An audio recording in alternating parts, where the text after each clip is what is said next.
The massive viewing window of the Earth diplomatic vessel, Harmony, offered a spectacular view of distant stars. But Dr. Sarah Chen wasn't admiring the scenery. Her eyes were fixed on a peculiar blip on her scanner, growing larger with each passing moment. After 3 years of deep space missions, she had learned to trust her instincts, and something felt different about this signal. "Captain Torres," she called out, her voice cutting through the quiet hum of the bridge. "I'm picking up an unusual energy signature. It's not matching any known Earth or allied species vessels." Captain Torres, a veteran of first contact missions, moved to her station with practiced ease. His weathered face creased with concern as he studied the readings. "Distance: approximately 20,000 kilometers in closing," Sarah replied, her fingers dancing across the holographic display. "Sir, the energy pattern, it's erratic, like a failing power core." The captain straightened up, years of experience evident in his quick decision. "Take us closer, helm. Tactical, shields at maximum. Dr. Chen, you're our xenolinguist. I want you ready if we make contact." The Harmony glided through space with graceful precision, and soon the mysterious vessel came into view. It was unlike anything Sarah had seen before. Crystalline structures jutted out from a central core that pulsed with a weak purple light. The ship was clearly damaged, with large sections of its crystal hull either darkened or completely shattered. "Life signs," Captain Torres demanded. The medical officer, Dr. Patel, spoke up from his station. "Very faint. I'm only detecting one. But, sir, the readings are bizarre. The life form appears to be partially crystalline in nature." Sarah felt her heart race. This was exactly why she had joined the diplomatic corps, the chance to encounter entirely new forms of life, to bridge gaps between species that evolved worlds apart. "Sir," she said, trying to keep her voice steady, "request permission to join the rescue team." The captain hesitated for only a moment before nodding. "Granted, but full containment protocols, Doctor. We don't know what we're dealing with." 20 minutes later, Sarah found herself floating through the alien vessel in a sealed environment suit. The interior was even stranger than the exterior, corridors made of living crystal that seemed to respond to their presence, dimly lighting their way with a soft purple glow. "This architecture," her teammate Rodriguez whispered over the comm. "It's not just built, it's grown." They found the survivor in what appeared to be the ship's control center. Sarah's breath caught in her throat at the sight. The alien was humanoid in basic shape, but her skin was a translucent purple crystal that caught and reflected light in mesmerizing patterns. She lay slumped over a crystalline console, her form flickering between solid and semi-transparent states. "Medical team, priority 1," Sarah called into her comm as she approached the unconscious figure. Against protocols, she reached out and touched the alien's shoulder. The crystal skin felt warm, almost feverish. The alien's eyes snapped open, all 4 of them, arranged in a diamond pattern. They were deep violet and filled with fear. She tried to move but collapsed back against the console. "We're here to help," Sarah said softly. Even though she knew the alien couldn't understand her words, she kept her voice gentle and held up her empty hands in what she hoped was a universal gesture of peace. The alien spoke, her voice creating strange harmonics that made Sarah's suit sensors vibrate. Though the words were unintelligible, the tone was clearly one of desperation. "Dr. Chen," Captain Torres's voice crackled over her comm. "3 Nexari warships just dropped out of FTL. They're demanding we hand over that ship and its occupant, claiming she's a fugitive." Sarah looked at the wounded alien, who was watching her with those 4 desperate eyes. Everything in her training said to step back, to let the proper authorities handle this. But something in those eyes, something in the way the alien reached out toward her with a trembling crystalline hand, made Sarah's next decision very simple. "Captain," she said firmly, requesting emergency medical evacuation. Now, the quarantine bay of the Harmony hummed with activity as Dr. Sarah Chen watched their crystalline guest through the observation window. Karayath, as they had learned was her name, sat perfectly still on the medical bed, her translucent purple form catching the light in fascinating ways. Her biological readings are like nothing I've ever seen, Dr. Paddle said, scrolling through his medical data. Her entire cellular structure is crystal-based, but it's alive and adapting. The problem is, it's also degrading. Sarah pressed her hand against the window, watching as Karayath mimicked the gesture from inside the quarantine chamber. Can we help her? We're trying, but we don't even understand how she's alive in the first place. The ship's sensors suddenly buzzed with a low-frequency alert. Sarah noticed Karayath's crystalline form vibrating slightly, creating patterns that rippled across her skin. The alien's 4 eyes closed in what looked like frustration or pain. There it is again, Dr. Paddle said, checking his instruments.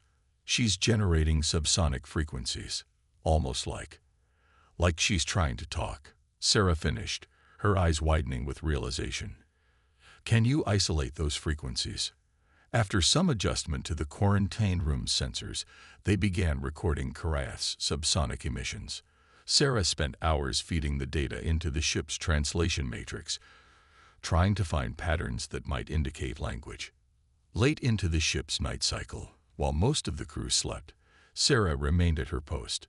She was nearly dozing when she heard it, a soft, musical voice speaking in what seemed to be perfect English. They will never understand. They cannot hear the heart songs. Perhaps that is safer. Sarah jerked upright, staring at Karayath through the window. The alien was looking down at her hands, apparently unaware that her private thoughts were being broadcast through the ship's translation system. The humans are kind, Karayath continued in her musical voice, still speaking to herself.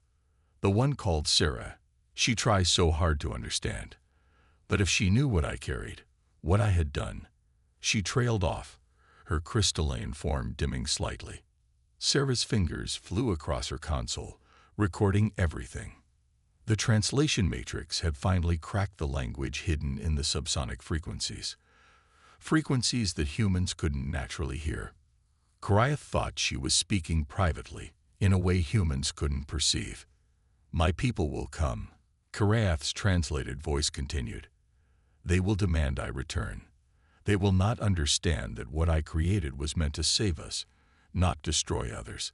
The ruling caste sees only weapons where I see survival. Sarah's heart raced as she listened. This was more than just a refugee. This was someone who had created something so important that her entire civilization was hunting her. Computer, Sarah whispered, begin recording personal log. Timestamp all translations. Over the next few hours, Karayath continued to speak, unaware that her private thoughts were being understood. She spoke of her world, of a dying star that was slowly killing her crystalline people. She spoke of her research to help her species adapt to other worlds, and of the military caste that wanted to turn her discovery into a weapon of war. As the ship's day cycle began, Sarah made a difficult decision. She would keep her ability to understand Karayath's subsonic speech a secret. The alien was clearly speaking her private thoughts, things she wasn't ready to share.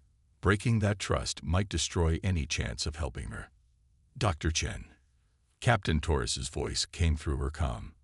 The Nexari ships are still following us. They're demanding we turn her over for trial as a traitor. Sarah watched as Karayath's form brightened slightly with the changing lights, her 4 eyes opening to meet Sarah's gaze through the window. Tell them no, Sarah said firmly. She's under Earth's diplomatic protection now. In the quarantine room, Karayath's subsonic voice whispered words that made Sarah's heart ache. I wish I could tell them the truth. I wish I could trust them with everything.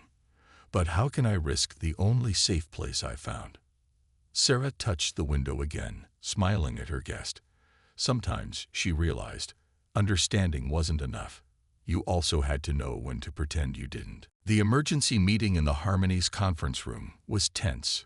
Captain Torres stood at the head of the table, his face grave as he played the message from the Nexari High Command for his senior staff. This is your final warning, the crystalline alien on the screen declared. his form a darker, more imposing purple than Koreath's. "The fugitive has stolen military secrets. Return her, or we will consider this an act of war against the Nexari Collective." Sarah sat quietly, her hands clasped tightly under the table. For the past week, she had been listening to Korath's private subsonic conversations, learning more about the truth the alien scientist was afraid to share.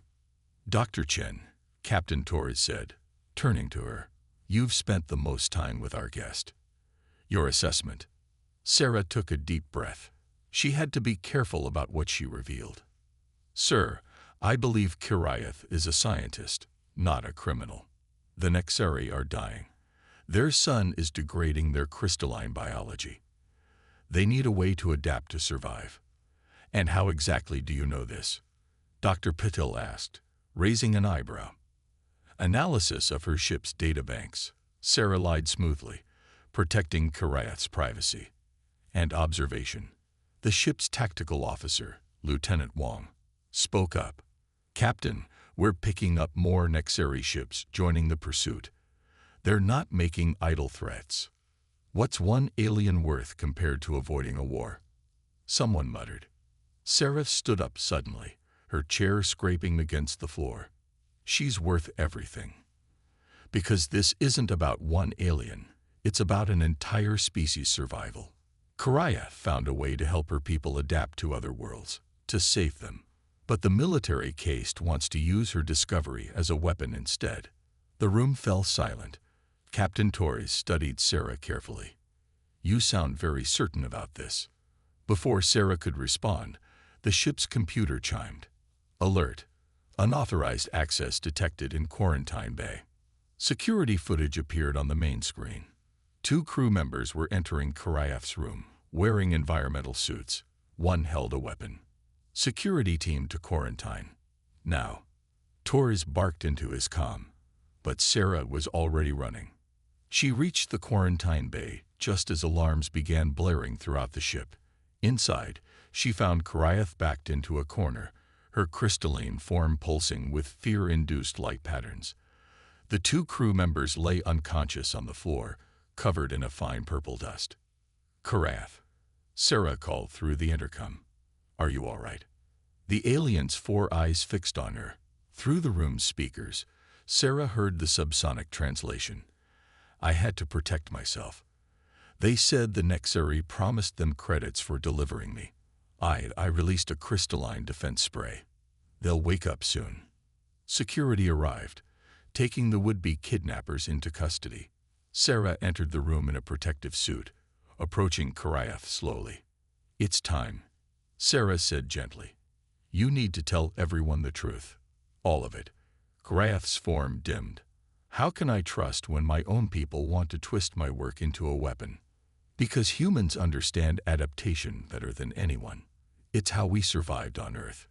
By changing, by helping each other change." Sarah reached out, placing her suited hand against Korath's crystalline one. "Let us help you." Hours later, Korath stood before the ship's senior staff, finally sharing her full story. She explained how she had discovered a way to modify Nexari crystalline biology, allowing them to adapt to different solar radiation patterns. It meant her people could colonize new worlds, escaping their dying sun. But the military caste had seen the potential to force these changes on other species, to transform them against their will. "I ran," Korath finished, her translated voice soft, "because I would rather be called a traitor than see my life's work used to harm others." Captain Torres stood up. Dr. Chen was right. This is about survival, not just yours, but potentially many species. He touched his comm. "Bridge, set course for Earth. Maximum speed." He looked at Korath. "You're under our protection now. Let them try to start a war over saving lives." Through the subsonic translator, Sarah heard Korath whisper, "Perhaps I've finally found people who understand that change should heal, not harm." 3 Nexari warships dropping out of FTL. Lieutenant Wong's voice cut through the tense atmosphere on the Harmony's bridge. "They're charging weapons." The massive purple crystalline ships emerged from hyperspace like angry wasps, their hulls gleaming with aggressive energy patterns. Captain Torres gripped his command chair, his expression grim. "Evasive maneuvers. Head for the Veil Nebula," he ordered. The swirling purple and blue gases of the nebula loomed ahead of them, notorious for disrupting ship sensors and communications. In engineering, Sarah watched as Kariath's 4 eyes darted between the human crew members rushing to reinforce the shields. The alien scientist's crystalline form pulsed with nervous energy. "Your shields," Kariath said through the ship's translation system. "They cannot withstand Nexari weapons for long. But I might be able to help." Chief Engineer Rodriguez looked up from his console. "How?" Kariath approached the shield control panel, her crystalline fingers hovering over the display. "My people's technology is based on living crystal. Your shields are energy-based, but if we combine them..."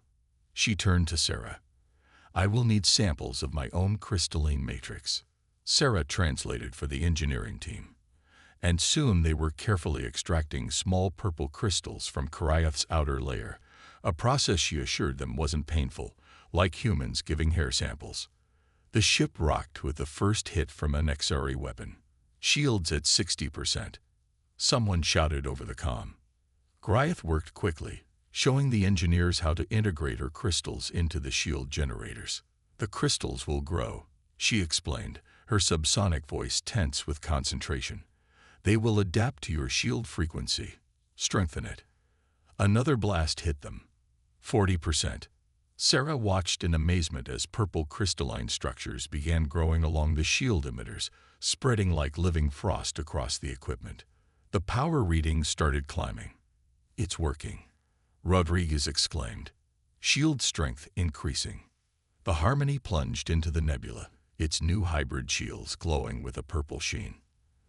The Nexari ships followed, but their crystalline sensors, similar to their own hull design, began having trouble in the nebula's interference. "We're running dark," Captain Torres announced ship-wide. "Minimal power, silent running. Let's see if we can lose them in here."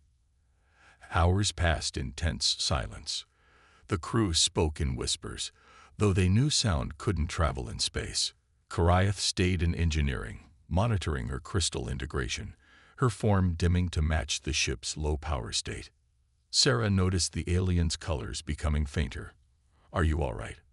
Through the subsonic frequencies, Kariath replied softly, "The crystal donation. It took more energy than I admitted, but it was necessary. Why didn't you say something?"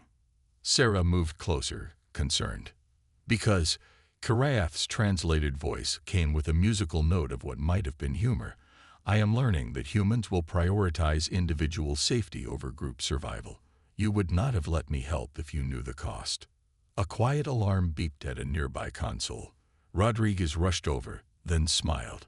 "The crystals aren't just protecting our shields anymore," he said excitedly. "They're actually repairing them, growing stronger." "Like humans," Kariath observed, her colors strengthening slightly as she watched the crew work. "You become stronger after being damaged." Suddenly, the ship shuddered. "Nexari ship, 0.7 kilometers. Lieutenant Wang's voice hissed over the comm. "They're using the nebula gases to track our crystal shield signature." "No." Kariath's subsonic voice carried notes of determination. "They are tracking me. My crystal pattern." She placed her hand on the shield controls. "I can change it. Adapt. Like your people do." Sarah watched in awe as Kariath's form began to pulse with new patterns, her colors shifting. The shield crystals followed suit, changing their energy signature. On the sensors, the Nexari ship's tracking beams swept past them, confused by the change. "You see," Kariath said softly, her 4 eyes meeting Sarah's gaze. "Sometimes survival means becoming something new. Even if it hurts. Even if it means leaving your old self behind." In the swirling gases of the nebula, the Harmony slipped away, its hybrid shields glowing with a new pattern. Neither fully human nor fully Nexari, but something unique, born of both. Red emergency lights flashed through the Harmony's medical bay as Dr. Patel worked frantically to stabilize Sarah. Her environmental suit was torn open, crystalline shards embedded in her side where she had thrown herself between Karayath and a failing power conduit. Her vital signs are dropping, Dr. Patil announced, his voice tense. The crystal fragments are spreading into her tissue. Karayath stood at the edge of the medical bay, her crystalline form flickering with distress patterns. Through the translation system, her subsonic voice carried pure anguish. This is my fault. My crystals are trying to bond with her organic matter. Captain Torres grabbed Karayath's shoulder. Then help her. You understand this technology better than anyone. There is one way, Karayath said, her 4 eyes focused on Sarah's pale face. But it will change her forever. The medical nanites in your system, they could be reprogrammed to adapt to the crystal integration instead of fighting it. Dr. Patil looked up from his patient. That's too dangerous. We don't know what it would do to her. She's dying anyway. Karayath's translated voice was firm. Please, trust me as she trusted me. The captain made the decision quickly. Do it. Karayath placed her crystalline hands on the medical console, interfacing directly with the ship's systems. Her form pulsed with complex patterns as she rewrote the nanite protocols, teaching them to embrace the crystal infection rather than combat it. Sarah's body arched on the medical bed as the reprogrammed nanites went to work. Tiny crystalline structures began forming under her skin, glowing faintly purple before fading to near invisibility. Her vital signs, which had been plummeting, slowly stabilized. Hours later, Sarah opened her eyes to find the medical bay dimmed for the night cycle. She felt strange, lighter somehow, as if her body had been rebuilt from the inside out. And then she heard it. Never meant for her to be hurt. Humans are so fragile, yet so willing to risk everything. I don't deserve such sacrifice. The voice was like music, vibrating through her bones. Sarah turned her head to see Karayath sitting beside her bed, unaware that her subsonic speech was now perfectly clear to Sarah's enhanced hearing. Your frequencies, Sarah whispered, her voice rough. I can hear them. Karayath's form flashed with shock patterns. Impossible. Humans cannot. The nanites, Sarah realized. They didn't just adapt me to the crystals. They adapted me to you. Karayath pulled away, her colors dimming with what Sarah now recognized as embarrassment. Then, you can hear everything. All my private frequencies. Sarah remembered all the personal thoughts Karayath had unknowingly shared over the past weeks. I could already hear them, she admitted. The ship's computer could translate your subsonic speech. I kept it secret because you needed a place where you felt safe to be yourself. The alien's form rippled with complex emotions that Sarah could now feel resonating in her own modified body. Surprise, embarrassment, relief, and something deeper. A feeling of connection that transcended species. All this time, Karayath said softly, you knew my fears, my doubts. And now you know mine too. Sarah replied, realizing that her own body was inadvertently producing subsonic frequencies, broadcasting her feelings to Karayath. Dr. Patil chose that moment to check on his patient. His scanner beeped as it registered Sarah's new biology. Fascinating. The crystal structures have completely integrated with your cellular matrix. How do you feel? Sarah looked at Karayath, who was watching her with all 4 eyes, picking up every frequency of emotion she was unconsciously broadcasting. I feel connected, she said simply. That night, as Sarah rested in the medical bay, she and Karayath talked in the language of frequencies, sharing thoughts, feelings, and stories that went beyond mere words. Neither mentioned the deep emotions they could now sense in each other, the growing attachment that resonated in their shared frequencies. But in the quiet hours of the ship's night, Karayath whispered in her native subsonic tongue, not realizing Sarah could still hear. Rest well, my friend, my home. And Sarah, pretending to sleep, let her own frequencies sing quietly back. You too, my friend, my home. The harmony drifted silently through an asteroid field at the edge of known space. They had been running from the Nexari ships for 2 weeks, their modified crystal shields keeping them hidden. Sarah stood at the bridge's observation window, her newly enhanced vision picking up subtle energy patterns in space that she'd never seen before. "Something's out there," she said, her body resonating slightly with the same frequencies she now shared with Korath. "The asteroids, they're not moving naturally." Korath moved beside her, her crystalline form reflecting the starlight. "Yes, there are energy signatures. Very faint, but—" "Captain," Lieutenant Wong called out, multiple objects emerging from the asteroids. Small ships appeared from behind the rocks, surrounding the Harmony with practiced precision. They were Earth vessels, but heavily modified, their hulls covered in strange growths that seemed almost alive. A voice crackled over the ship's comm. "Earth vessel, you have entered restricted space. Identify yourself." Captain Torres stepped forward. "This is Captain Torres of the diplomatic vessel Harmony. We seek sanctuary from Nexari pursuit." There was a long pause before the voice returned. "Follow our lead. Any deviation will be considered hostile."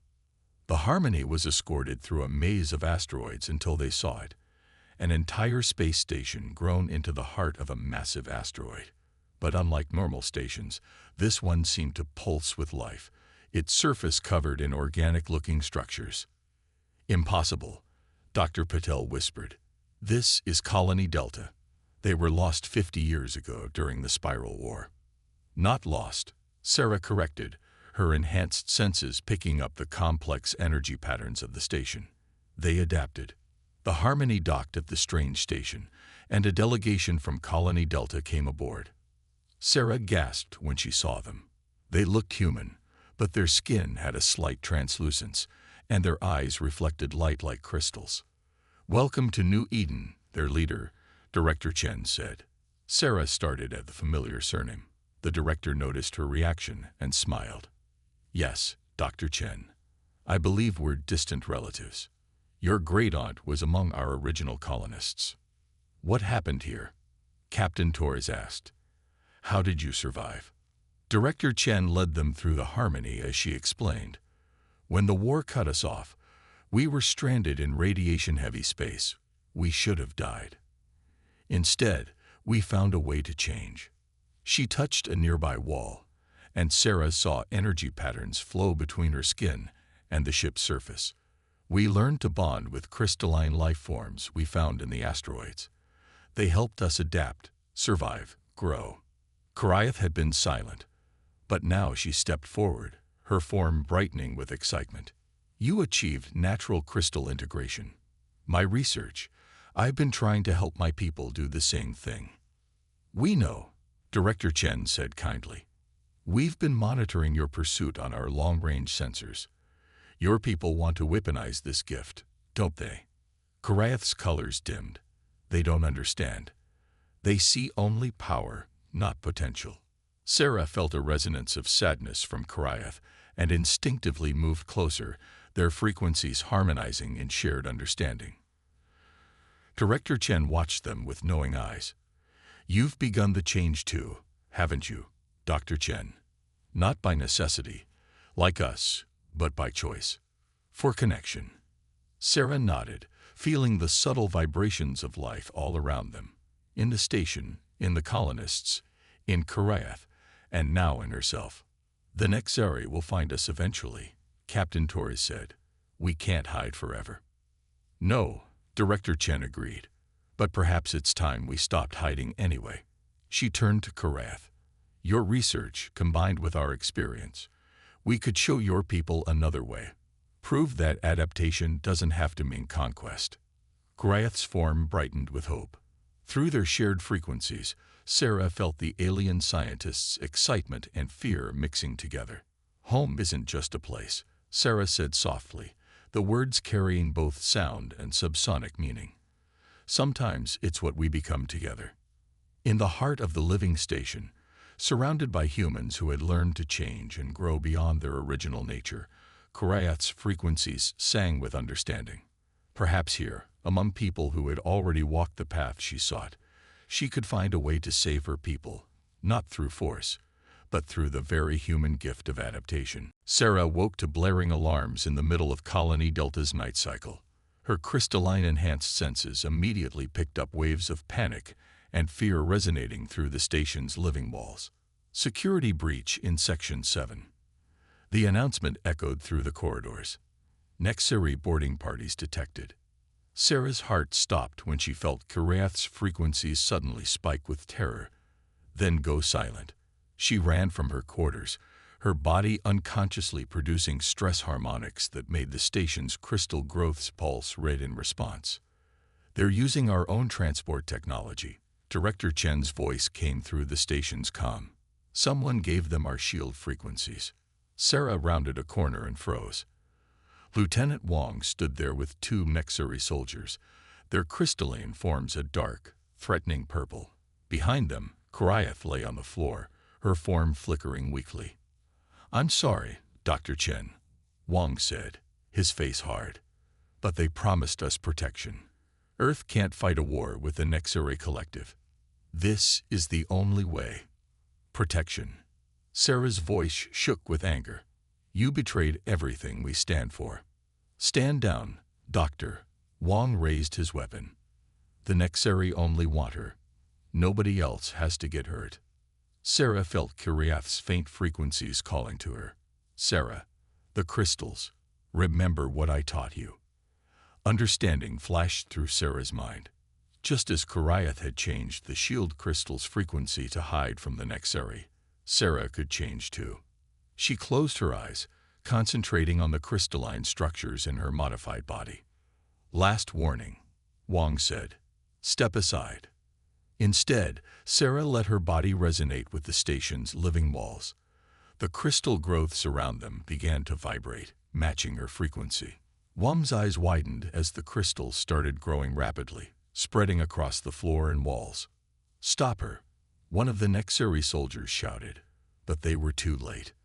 The crystal growth surged forward like a wave, encasing the Nexari and Wong in a translucent purple prison. Their weapons fell useless to the floor.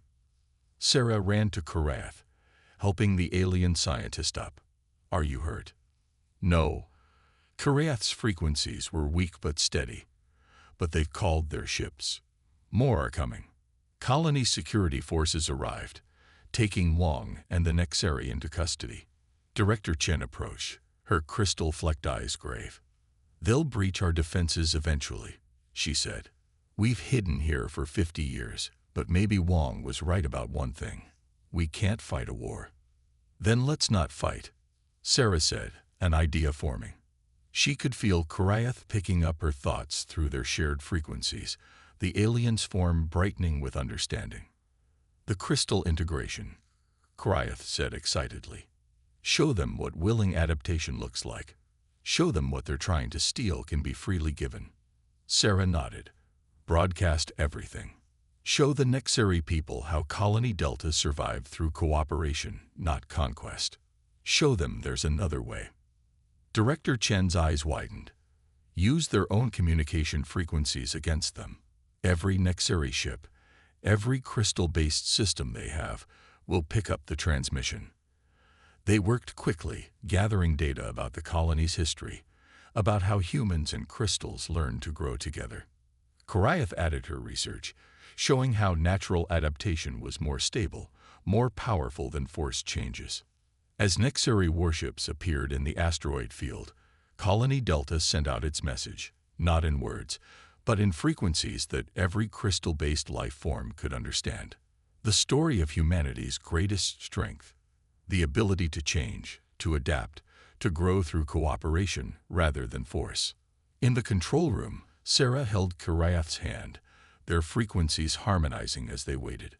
The Nexari ships drew closer, weapons charged. Then, unexpectedly, the ships stopped. "We're receiving a transmission," a colony technician announced. "From the Nexari civilian frequencies, thousands of them. They're asking for asylum. They want to learn." Karath's form blazed with joy, her frequencies singing with hope. Through their connection, Sarah felt the alien's thoughts. Perhaps betrayal's true price wasn't counted in battles lost, But in minds opened and hearts changed. The revolution had begun, not with weapons, but with understanding. The battle alarms of Colony Delta screamed through the asteroid field as 5 massive Nexari warships emerged from hyperspace. Unlike the civilian vessels that had come seeking asylum, these ships pulsed with aggressive red energy patterns. Military-cased vessels, Karath's frequencies trembled as she worked at the colony's defense console. They won't listen to reason.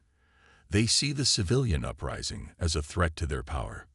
Sarah stood beside her, their shared crystalline frequencies humming with tension. Over the past week, hundreds of civilian Nexari had joined the colony, learning the truth about natural adaptation. But the military caste had finally decided to strike back. All civilians to the inner chambers. Director Chen's voice echoed through the station. Defense teams to your positions. The first blast from the Nexari warships shook the entire asteroid. Colony Delta's shields flared purple, the living crystal defenses absorbing the impact. But Sarah could feel through her enhanced senses that the shields wouldn't hold for long. We need to think like humans, Sarah said suddenly, turning to Karath. Your people expect crystal-based defenses, but humanity survived because we learned to use everything around us. Understanding blazed through Karath's form. The asteroids, their mineral composition. If we modify our shield frequency. They didn't need to finish their sentences anymore, their shared frequencies allowing them to communicate instantly. Together, they began rewiring the colony's defense systems, using their combined knowledge of human ingenuity and crystal technology. All defense teams, Sarah broadcast across the colony's frequencies, redirect shield power to these coordinates. And someone get me the Harmony's engineering team.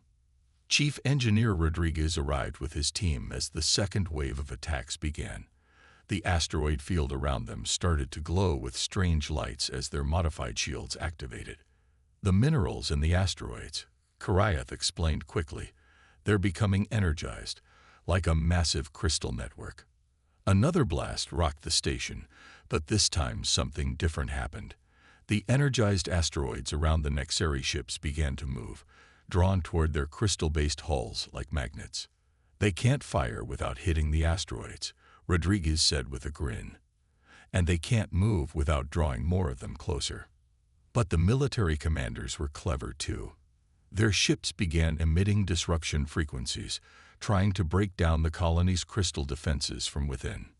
Sarah felt the attack in her own modified body, doubling over in pain. Around her, other crystal-integrated humans and Nexari civilians struggled as well. Karath caught her before she fell.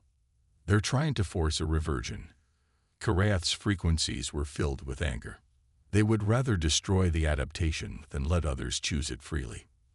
Through the pain, Sarah grabbed Karath's hand. Their frequencies merged, stronger together, and an idea formed between them. Everyone. Sarah called out through the colony's communication system. Stop fighting the disruption. Let it in, but on our terms. Show them what willing adaptation really means. All across the colony, humans and Nexari joined frequencies, their combined resonance creating something entirely new. The disruption waves hit their crystal structures, but instead of breaking them down, the energy was absorbed, transformed, and redirected. The colony began to glow with brilliant purple light. The adapted humans and Nexari, working together, turned the military's own attack into power for their shields. The energized asteroids moved faster, trapping the warships in a net of their own making. Impossible, came the broadcast from the Nexari commander. How are you doing this? Because, Director Chen replied, her voice carrying both sound and crystal frequencies. We chose to change. We chose to adapt, together. And willing adaptation will always be stronger than forced control. The battle ended not with a dramatic explosion, but with a choice. Seeing their weapons useless and their ships trapped, the Nexari military faced a simple truth: adapt or become obsolete. As the warships powered down their weapons, Sarah felt Karath's frequencies singing with joy and relief. Through their connection, they shared a deeper understanding. The strongest edge in any fight wasn't the ability to destroy, but the willingness to change, to grow, to become something new together. In the asteroid field around them, the energized rocks continued to glow, a testimony to what could happen when human ingenuity met crystal wisdom, when force gave way to choice, when adaptation became not a weapon, but a bridge. News of the battle at Colony Delta spread through the crystalline communication networks of the Nexari Collective like wildfire. In every city on the Nexari homeworld, the lower castes gathered in the streets, their forms glowing with previously forbidden color patterns of protest. On the main viewing screen of Colony Delta's control room, Sarah, Korath, and Director Chen watched as the revolution unfolded. The images showed thousands of Nexari citizens deliberately changing their frequencies to match the patterns they'd learned from the colony's broadcast. "They're adapting on their own," Korath whispered, her frequencies trembling with emotion. "Not because they're forced to, but because they choose to." The screen showed the ruling cased crystal towers, once symbols of rigid control, now surrounded by crowds of citizens whose bodies pulsed with new, unauthorized patterns. Guards stood uncertain, their own crystal structures resonating with the infectious frequencies of change. "The military caste is mobilizing," a colony technician reported, pointing to new data streams. "They're trying to suppress the demonstrations." But something unexpected was happening. When the military forces approached the crowds, their own crystal-based weapons and armor began resonating with the protesters' frequencies. Years of forced adaptation had made their technology sensitive to new patterns. Sarah felt it through her enhanced senses, a wave of change spreading across an entire civilization. "They can't stop it," she said softly. "The more they try to control it, the more it spreads." Korath's form brightened suddenly. "Look, the assembly chamber." The grand crystal spires of the Nexari ruling council were changing color, shifting from their traditional dark purple to lighter, more vibrant hues. Inside, the lower caste representatives had finally found their voice. "We demand the right to adapt." Their leader's voice rang through the crystal networks. "We've seen the truth at Colony Delta. Change doesn't have to mean destruction. Growth doesn't have to mean war." The ruling caste council, their forms rigid with traditional patterns, found themselves surrounded by their own people, not with weapons, but with new frequencies, new ways of being that couldn't be unchanged. "The military ships that attacked Colony Delta," another voice rose from the crowd. "Show us their sensor logs. Let everyone see how humans and Nexari work together, how they turned our own weapons into something better." Sarah felt Korath's frequencies shift with surprise and joy as a familiar figure appeared on screen. Her old research partner, now leading a group of scientists into the assembly chamber. "Korath wasn't a traitor," the scientist announced. "She was a visionary. And now we all have proof that natural adaptation is stronger than forced control. The human colony showed us that change can make us more, not less." The ruling council huddled together, their traditional patterns flickering with uncertainty. Outside their chambers, the streets filled with more and more citizens practicing new frequency patterns, sharing them freely, learning to change on their own terms. Finally, the High Controller rose, his ancient crystal form catching the light of their dying sun. "We created the case system to survive," he said slowly, "to maintain order in a dying world. But perhaps order isn't the same as survival." Survival. Director Chen's voice carried across the communication network from Colony Delta, means being willing to become something new. We humans learned that lesson long ago. Now we offer you the chance to learn it too. The High Controller looked out at his changing people, at the new patterns spreading through their cities like hope given form. "The military caste will resist," he warned. "Let them," Korath said firmly, broadcasting to her homeworld. "They can choose to stay unchanging if they wish, but they cannot stop others from choosing to grow." Sarah watched as the revolution continued, not with violence or destruction, but with light and change and choice. Across the Nexari homeworld, crystal structures began to pulse with new colors, new patterns, new possibilities. It's really happening.